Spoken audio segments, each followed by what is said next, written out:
जगत की पति शंकर क्षेत्र में स्थित ब्रह्मा जी की कन्या जो सावित्री देवी है, उनका चरित्र आप सुनते हैं जिसमें उनके व्रत का महात्म्य और उनके संबंध का इतिहास जो के पतिव्रत को देने वाला सौभाग्यदायक और महान चयन का करने वाला हो। तब शंकर भगवान ने कहा कि हे महादेवी, प्रभास क्षेत्र में स्थित सावित्री के असाधारण चरित्र को मैं तुमसे कहता हूँ। हे महेश्वरी, सावित्री नामक राजकन्या सावित्री ने किस प्रकार से उत्तम बड़ सावित्री व्रत का पालन किया। मध्य देश में एक धर्मात्मा सभी प्राणियों के हित में तत्पर रहने वाला राजधानी ससुराल में रहने वाले प्रजाओं का प्रिय अश्वपति नामक राजा था, जो कि क्षमाशील, संतान रहित, सत्यवादी और इंद्रियों को वश में रखने वाला था। एक समय वह राजा प्रभास क्षेत्र की यात्रा निमित्त वहां पर आया और विधि पूर्वक यात्रा करता हुआ सावित्री के स्थान को पहुंचा। वहां पर राजा ने अपनी रानी के साथ इस व्रत को किया जो सावित्री के नाम से प्रसिद्ध सभी प्रकार की कामनाओं को पूर्ण करने वाला है।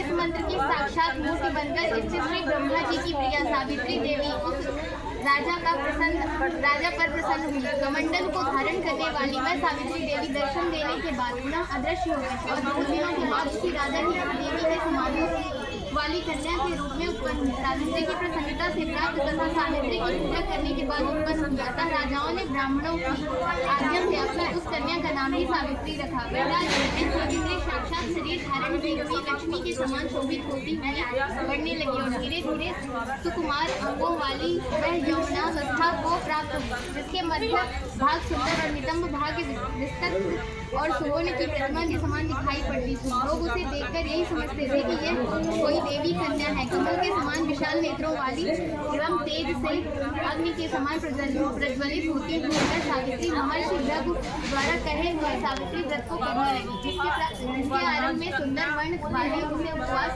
करके सिर से स्नान की हुई। सावित्री देवता की प्रतिमा के पास जाकर अग्नि में हवन करके ब्राह्मणों से स्वस्ति वाचन कराया और उन ब्राह्मणों से अवशिष्ट पुष्पांजलि ग्रहण करके सखियों से घिरी हुई लक्ष्मी देवी के समान सुंदर रूप से सुशोभित हुई। वह राजकन्या समीप में जाकर पिता के चरणों में प्रणाम कर प्राप्त पुष्पांजलि को निवेदित कर हाथ जोड़कर राजा के पास में स्थित हुई। युवावस्था को प्राप्त हुई देखकर राजा ने उसके विषय में मंत्रियों से सलाह लेकर राजकन्या से कहने लगी, हे पुत्री, तुम्हें योग्य वर को देने का समय आ गया है। इससे कोई तुम्हें मांगने के लिए भी नहीं आता और मैं भी विचार करने पर तुम्हारी आत्मा के अनुरूप वर को नहीं ढूंढ पा रहा हूँ। अतः हे पुत्री, देवताओं के निकट मैं जिस तरह निंदनीय न हो वैसा तुम करो। मैंने धर्मशास्त्र में पढ़ा और सुना भी है कि यदि पिता के गृह में रहती हुई विवाह के पहले ही जो कन्या रजो धर्म से युक्त हो जाती है वह शूद्रा के समान समझी जाती है तथा उसके पिता को ब्रह्म हत्या के समान पाप लगता है। इसलिए हे पुत्री, मैं तुमको भेज रहा हूँ कि तुम स्वयं अपने योग्य वर ढूंढ लो। वृद्ध मंत्रियों के साथ शीघ्र जाओ और मेरी बात को मानो। इसके बाद जैसा कहते हैं वैसा ही होगा। ऐसा सुनकर सावित्री घर से निकलकर राजवर्षियों के रम्य तपोवनों की ओर चल पड़ी और वह वहां पहुंचकर माही वृद्ध जनों को प्रणाम करके सभी तीर्थों और आश्रमों में जाकर पुनः मंत्रियों के साथ सावित्री अपने गृह पर आ गई। वहां पर पिताजी के समक्ष पवित्र देवर्षि नारद को बैठे हुए देखा। आसन पर बैठे हुए नारद जी को प्रणाम कर मुस्कुराती हुई जिस कार्य के लिए वन में गई थी सारी कथा उनसे कहने लगी। सावित्री बोली, हे देवर्षि नारद जी, शाल्व देश में धर्मात्मा धूमसेन नाम से विख्यात एक क्षत्रिय राजा दैववश अंधे हो गए हैं। उस समय उनका छोटा सा बालक और उसकी मां थी। ऐसे समय में अवसर पाकर उनका राज्य पूर्व बैरी रुक्मी नामक एक सामंत राजा ने उनसे छीन लिया। अतः वह आर्यधूमसेन छोटे बच्चे तो साथ ही अपनी स्त्री के साथ जंगल की ओर चल दिए। उनका वह पुत्र वन में ही बड़ा होकर धार्मिक सत्य बोलने वाला है, अतः अनुरूपति समझकर मैंने उसे मन से वरण कर लिया है। यह सुनकर नारद जी ने कहा, हे राजन, सावित्री ने यह बड़ा कष्टप्रद कार्य कर डाला। बाल बुद्धि होने से इसमें केवल गुणवान समझकर सत्यवान को वरण कर लिया है। उसका पिता सत्य बोलता है, माता सत्य बोलती है और वह स्वयं भी सत्य बोलता है। इससे उनका नाम मुनियों ने सत्यवान मान रखा है, उसको नित्य अश्वत्री है और वह मिट्टी के घोड़े बनाया करता है तथा चित्र में भी घोड़ों को लिखता रहता है। उसे चित्राश्व भी कहते हैं। सत्यवान दास और पुण्य रंग देव के शिष्य के समान है। ब्राह्मणों की रक्षा करने वाला और सत्यवादी तथा अविनाशी शिव के समान है। ययाति के समान, उदार चंद्रमा के समान देखने में प्रिय लगने वाला, रूप में दूसरे अश्विनी कुमार के समान और दुर्ग सेन के समान बलवान है, किंतु उसमें केवल यही एक दोष है, दूसरा कोई नहीं कि सत्यवान आज से ठीक 1 वर्ष पर क्षीणायु हो जाने से देह त्याग कर देगा। इस प्रकार नारद जी की बात सुनकर राजकन्या सावित्री ने राजा से कहा, राजा लोग किसी से एक बार कोई बात कहते हैं, ब्राह्मण एक ही बार कहते हैं और एक ही बार कन्या दी जाती है। ये तीनों कर्म एक ही बार किए जाते हैं। दीर्घायु हो या अथवा अल्पायु, गुणवान हो अथवा निर्गुण। वर को एक बार वरण कर लिया और दूसरे वर को वरण नहीं करूंगी। पहले मन से निश्चय करके बाद में उसे वाणी द्वारा प्रकट किया जाता है, पुनः उसके बाद कर्म द्वारा किया जाता है। इससे प्रत्येक कार्य में मन को प्रमाण माना जाता है, धर्म सत्य विरुद्ध कार्य नहीं किया जाता। नारद जी ने कहा, हे राजन, यदि आपको इष्ट हो तो अपनी पुत्री सावित्री का कन्यादान निर्विघ्नता के साथ शीघ्र कर डालिए। ऐसा कहकर नारद जी आकाश मार्ग से स्वर्गलोक चले गए। उसके बाद राजा ने विश्व मुहूर्त के समीपवर्ती वेदों के पारगामी ब्राह्मणों के द्वारा पुत्री सावित्री का विवाह संबंधित सभी कार्य संपन्न किया और तन्मयी सावित्री भी मनोभिलाषित उस सत्यवान पति को पाकर ऐसी प्रसन्न हुई जैसे कोई पुण्यवान पुरुष स्वर्ग को पाकर प्रसन्न होता है। पुनः शिव जी पार्वती जी से बोले तो कहते हैं, हे पार्वती, इस प्रकार उस आश्रम में समय रहते हुए उन सावित्री और सत्यवान के कुछ समय व्यतीत हुए। उस समय केवल एक भार्या सावित्री ही ऐसी थी कि जिसके चित्त में रात दिन जो नारद की कही हुई बात थी उसकी याद बनी रहती थी। उसके बाद बहुत दिन बीत जाने पर समय आ गया कि जिसमें सत्यवान को मारना था।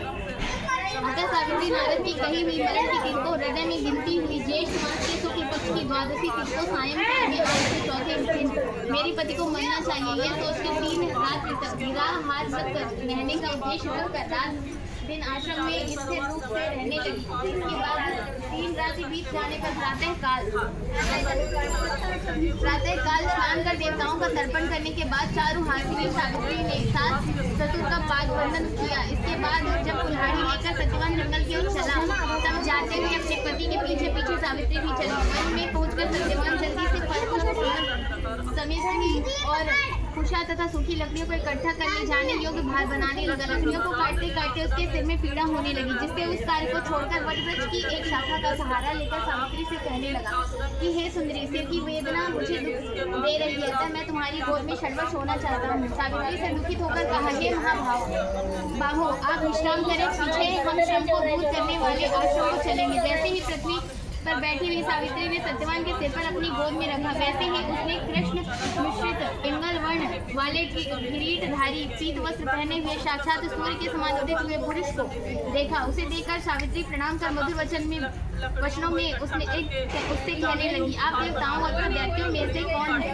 जो मुझे धर्मच्युत करने के लिए आए हैं? मुझे अपने धर्म से च्युत करने के लिए कोई समर्थ नहीं है, क्योंकि हे पुरुष श्रेष्ठ, मुझे धरती आग के लपट के समान ही समझिए। यमराज ने कहा, मैं सब प्राणियों के लिए भयंकर और धर्मानुसार उनका उचित दंड देने वाला यम हूँ। सो हे पतिव्रता सावित्री, समीप में पड़े हुए तुम्हारे इस पति की आयु समाप्त हो गई है, इसे यमदूत पकड़कर नहीं ले जा सकेंगे, इसलिए मैं स्वयं आया हूँ। ऐसा कहकर सांस को लिए यूं हुए यमराज से सत्यव्रत के शरीर से अंकुश मात्र शरीर वाले पुरुष को बलपूर्वक निकाल लिया। इसके बाद पितृगण से सेवित यमपुरी के मार्ग की ओर चलना शुरू किया, तो वरारोहा सावित्री भी उनके पीछे पीछे चली। यम ने पतिव्रता होने के नाते चलने में न थकती हुई उससे कहा, हे सावित्री, एक मुहूर्त हुआ तुम यहाँ तक मेरे साथ आ गई, अब लौट जाओ। हे विशाल नेत्रों वाली, कोई भी जीव बिना आयु समाप्त हुए इस यमपुरी में मार्ग पर नहीं आ सकता। सावित्री ने कहा, आपके जैसे विशिष्ट पुरुष के साथ पति का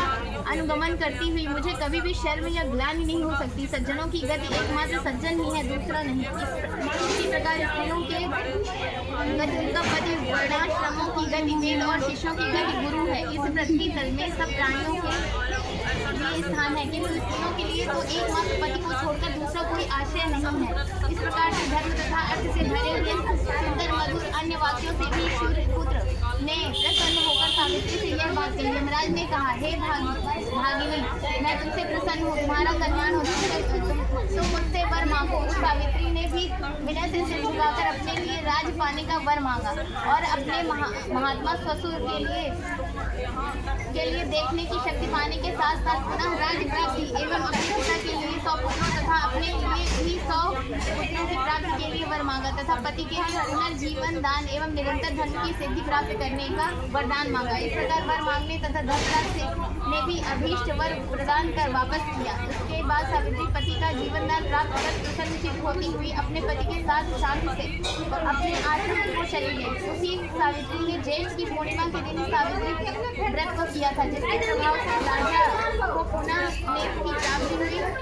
उसके बाद उन्हें निष्कष्ट अपने देश का राज भी प्राप्त हुआ और सावित्री के पिता को पुत्र तथा सावित्री को भी पुत्र प्राप्त हुए। इस प्रकार से सावित्री व्रत के संपूर्ण महात्म्य को मैंने उनसे कह दिया। देवी ने कहा, हे देव, सावित्री के द्वारा किया हुआ वह महान व्रत किस प्रकार का है? ज्येष्ठ मास में उसका विधान कैसे किया जाता है?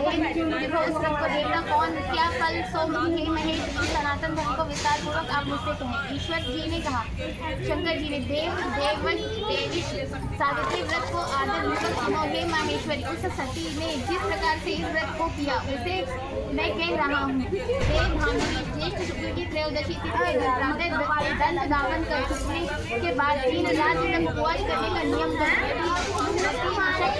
जितेंद्र होकर त्रयोदशी की रात में उपवास कर और चतुर्दशी के दिन बिना मांगे प्राप्त हुए अन्न को ग्रहण करें तथा पूर्णिमा के दिन उपवास करें।